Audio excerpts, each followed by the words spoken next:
C'est nouveau, c'est techno avec aujourd'hui Adrien Sadaka. Bonjour, Bonjour. Cofondateur de la start-up française Timescope. On s'intéresse donc à une de vos inventions qui va révolutionner un peu notre vision de nos villes. On va pouvoir remonter le temps grâce à vous. En fait, vous avez inventé une borne de réalité virtuelle. Elle va être installée, cette première borne boulevard Richard Lenoir dans le 11e arrondissement à Paris. Ouais. Et elle va permettre en fait de découvrir la place de la Bastille telle qu'elle existait. Alors il y a deux dates que vous proposez, 1416 et 1789. On va peut-être la voir, la borne. On l'a physiquement, la borne, voir à quoi ça ressemble. Comment ça marche ? Voilà, c'est ça. Donc en fait, comment est-ce que ça va fonctionner ? L'utilisateur, il pourra choisir l'époque de son choix sur un écran tactile, ajuster un boîtier qui contient un casque de réalité virtuelle et c'est comme des grosses jumelles, là. C'est comme des jumelles. On s'est inspiré du design des jumelles télescopiques que vous avez pu voir à Montmartre, à la Tour Eiffel. Et puis ensuite entamer une expérience de visualisation 360. Donc les deux époques qu'on a choisies au démarrage, effectivement, c'est 1416 et 1789. 1416 parce que c'était il y a 600 ans. Et que la Bastille, tout juste, d'accord. Ouais. C'était 6 ans tout juste. La Bastille avait 30 ans. On la voyait très bien. Et à cette époque-là, on était en dehors de Paris, au Faubourg. Là, on le voit, voilà, c'est ça. Ouais. Donc on apprendra effectivement. On sera plus zoomé dans la position finale. On verra très bien la Bastille. Et on là, elle est au fond. Hein. En dehors, là, elle est au fond. En fait, c'est une image dépliée qui se trouve ici. Vous visualiserez depuis cette position à quoi ressemblait exactement la place de la Bastille. Ça a un peu changé depuis. Ça a un peu changé. Donc en fait, vous étiez en dehors de Paris, donc vous étiez à la campagne, très concrètement. Et puis ensuite, une seconde époque qui va être 1789, parce que les gens s'intéressent bien sûr à cette date-là.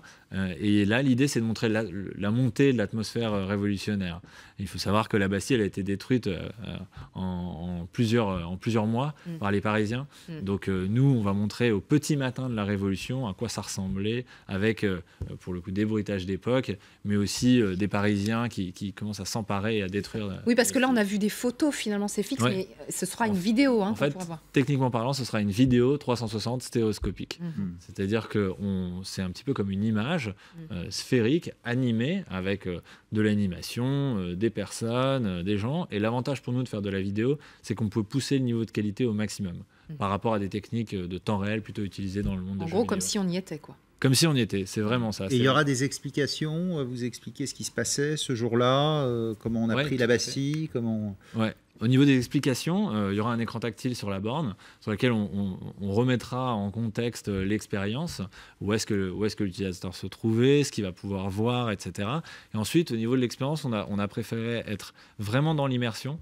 Et donc l'expérience de visualisation, c'est une expérience d'observation et d'immersion, où là, on a préféré ne pas mettre d'explications sonores. Que ce soit pour les textes ou pour la vidéo elle-même, est-ce que vous avez travaillé avec des historiens ? Comment vous avez fait ? Oui, tout à fait. Ouais. En fait, pour tous les contenus, on commence par récupérer des archives historiques. Sur la Bastille, on a la chance parce qu'il y a beaucoup de sources historiques qui existent.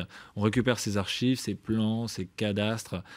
Et sur cette base-là, on définit un point de vue, une époque, et on entame la production des contenus. À la fin, on fait valider scientifiquement par des historiens qui ont travaillé spécifiquement sur ce sujet-là. Le contenu, dans le cas par exemple de la Bastille, on a fait valider ce contenu-là par une historienne qui s'appelle Héloïse Baucher, qui a travaillé notamment pour le musée Carnavalet sur la Bastille, qui est une de ses grandes thématiques. C'est pour quand, ça ?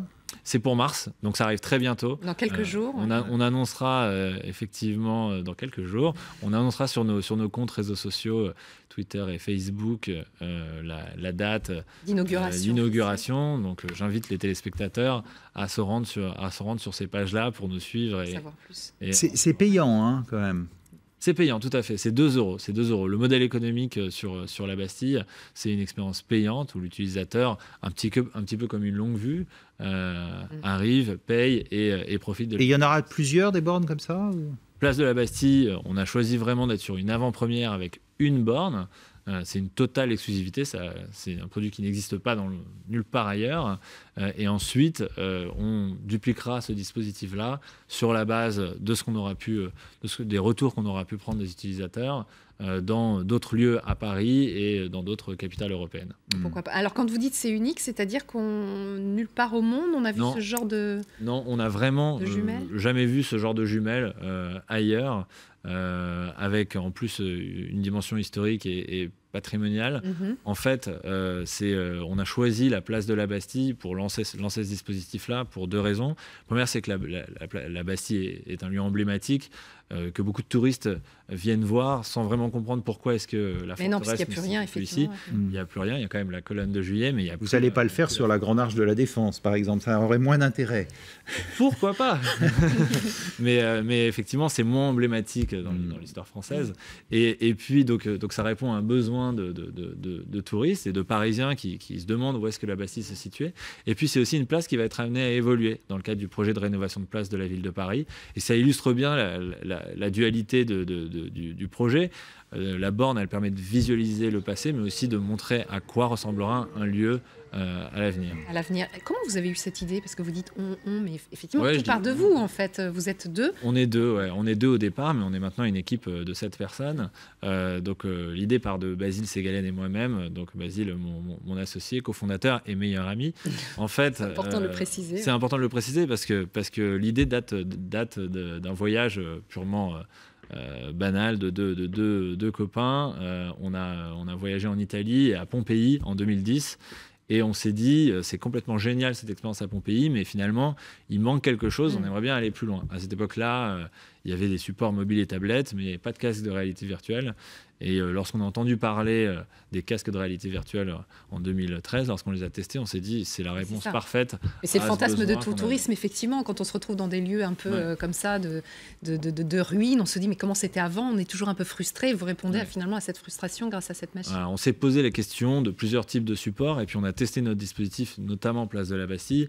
Et on s'est vraiment rendu compte que les touristes et aussi les Parisiens trouvaient l'expérience complètement exceptionnelle. C'était quoi l'expérience? C'était en décembre? Non, c'était l'expérience, on l'a testée en mars dernier, avant de donc il y a un an. Il y a un an, tout à fait. On l'a testé en mars dernier.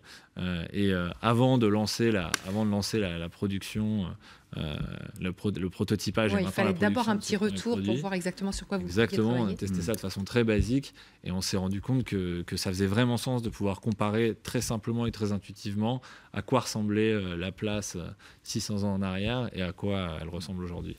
Ça peut se décliner n'importe où, votre idée à l'étranger, évidemment, dans les grands Vous avez déjà été contacté peut-être même. Oui, on est pas mal sollicité en ce moment, en fait, sur différents types de lieux, des lieux culturels chargés d'histoire, ça peut être des châteaux, des musées, des villes qui ont envie de mettre en avant leur patrimoine, et aussi dans le cadre de projets futuristes, immobiliers, de réaménagement, sur lesquels les villes, les collectivités ont envie de montrer aux habitants à quoi va ressembler la place après réaménagement. Donc en fait, typiquement, sur un projet de ce genre-là, nous, on va pouvoir accompagner le projet en phase de concertation avec les habitants, en montrant dans la borne plusieurs propositions d'architectes, en faisant voter les habitants. Vous pouvez faire voter, oui, bien sûr. On peut faire voter sans problème. Sur un pavé tactile. Parce que là, sur cette borne spécifiquement, vous avez un partenariat avec la ville de Paris?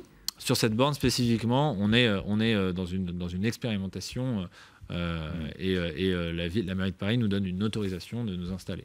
Tout ça est breveté, on imagine, non? Tout ça sera breveté le jour de... oui. Vous ne faites pas piquer l'idée avant, hein? Et alors, sur cette borne, justement, vous n'avez pas peur des détériorations, même des vols? Sur cette borne, des détériorations et des vols, c'est forcément un énorme sujet. Nous, une fois qu'on avait défini l'expérience utilisateur, on a recruté un ingénieur mécanique qui a travaillé dans l'aéronautique, qui est vraiment très pointu et qui nous a permis de rendre cette borne anti-vandalisme et anti-intempéries. Donc forcément, le vandalisme et les intempéries, c'est 2 sujets. On a prévu de maintenant s'associer à la borne et on est assez serein sur le fait qu'elle résistera à tout ça. Elle a un nom, parce que Timescope, c'est le nom de votre Et la borne aussi s'appelle Timescope. Timescope, voilà, une belle et machine à remonter le temps. En retrouver dans le monde entier, hein, bon vent en tout cas. Merci beaucoup, Adrien Sadaka. Donc, et on se connecte pour savoir exactement quand elle sera mise en place à Paris. Merci.